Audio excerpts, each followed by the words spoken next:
រលឹកផលិតកម្មផ្កាយខៀវយើងខ្ញុំ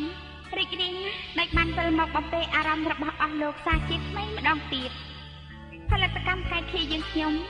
សូមអរគុណយ៉ាងជ្រាលជ្រៅដល់អតិថិជនលោកស្រីនិងនាងកញ្ញាដែលបានគាំទ្រដល់កាសែតអត្ថាធិប្បាយផលិតកម្មផ្កាយខៀវយើងខ្ញុំហើយផលិតកម្មយើងខ្ញុំខិតខំរិះរកចង់ក្រងជាអត្ថបទអត្ថាធិប្បាយ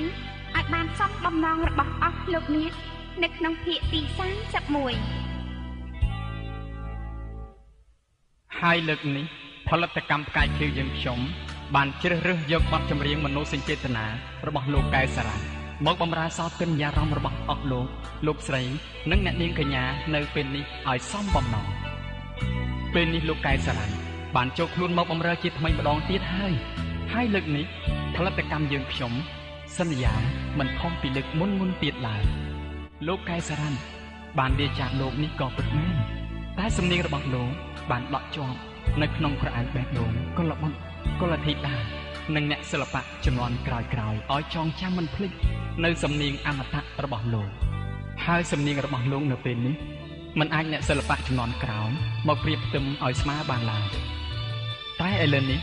ខ្ញុំជាអ្នកនិពន្ធសូមបង្វិលអារម្មណ៍អស់លោកនិងអ្នកស្ដាប់ងាកមកស្ដាប់សំនៀងរបស់លោកកែវសារ៉ាវិញម្ដងពេលនេះលោកកំពុងរៀបការគូថ្មីតើលោកមានអារម្មណ៍យ៉ាងណាដែរ